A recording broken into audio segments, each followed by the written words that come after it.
अब है आपका complete the following sentence by selecting the appropriate model. अब यहाँ पे आपको इन मॉडल में से कोई एक चीज सेलेक्ट करनी है। Dash you like to have tea और कॉफी।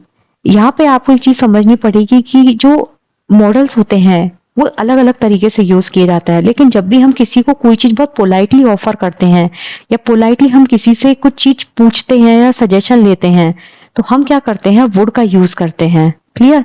तो यहाँ पे क्या होगा, would you like to have some tea और कॉफी। आपने देखा भी होगा कई बार पिक्चर्स में भी आजकल तो ये सब सेंटेंस बहुत ज्यादा यूज करते हैं। दूसरी चीज कैन जो होता है ना, ये एक तो कैपेबिलिटी के लिए यूज होता है, ही कैन डू इट, ठीक है, he can't do it. Will जो होता है वो पॉसिबिलिटी दिखाता है, that he will do it, मतलब कर लेगा, ठीक है।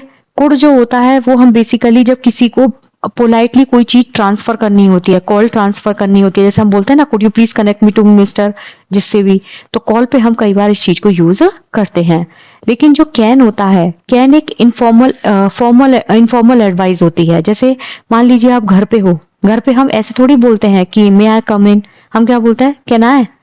तो वो होता है आपका इनफॉर्मल। जबकि फॉर्मल अगर वर्ड आपसे पूछा जाए फॉर्मल, तो वो होता है आपका मे। ठीक है, मे कब यूज होता है, जब हम फॉर्मली किसी से परमिशन लेते हैं। जैसे ऑफिस वगैरह में जब हम होते हैं तो हम बोलते हैं मे आए, तो ये होता है आपका फॉर्मल। ये होता है आपका इनफॉर्मल। ये क्या दिखाता है कि कैपेबिलिटी को शो करता है। जब भी किसी से पोलाइटली कोई चीज पूछते हैं या ऑफर करते हैं तो वहां आता है would you like to have some tea और कॉफी। तो यहाँ पे ऑप्शन नंबर 2 जो है वो बिल्कुल करेक्ट होगा।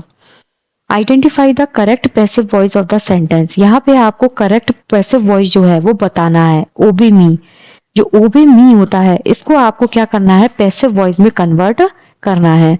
तो यहाँ पे इसका जो करेक्ट आंसर होगा that is option number 1, I should be obeyed. ठीक है, अब इसको हम कैसे एक्सप्लेन करेंगे। ओबे मी जो होता है ना, ये क्या होता है आपका इंपेरेटिव सेंटेंस होता है। इंपेरेटिव सेंटेंस, ओबे मी क्या होता है, इंपेरेटिव सेंटेंस। इंपेरेटिव सेंटेंस कौन से होते हैं, जिसमें कमांड दी जाती है। यहाँ पे क्या है, कमांड दी गई है कि मेरा सम्मान करो, जस्ट ओबे मी, या फिर एक इंस्ट्रक्शन दिया जाता है। या तो कमांड दी जाती है या फिर इंस्ट्रक्शन जो है वो यहाँ पर दिया जाता है। तो अब जब हम इसको पैसिव वॉइस में कन्वर्ट करेंगे तो हम क्या करते हैं, लेट जो होता है उसको यूज करते हैं। क्लियर? तो यहाँ क्या हो जाएगा, या फिर जो शुड होता है या फिर जो मस्ट होता है उसको भी हम यहाँ पर यूज करते हैं। तो यहाँ पे आई शुड बी ओबेड और लेट आई बी ओबेड, ये दोनों ही जो है वो बिल्कुल करेक्ट हो जाएंगे। So the option number C is correct. Sorry.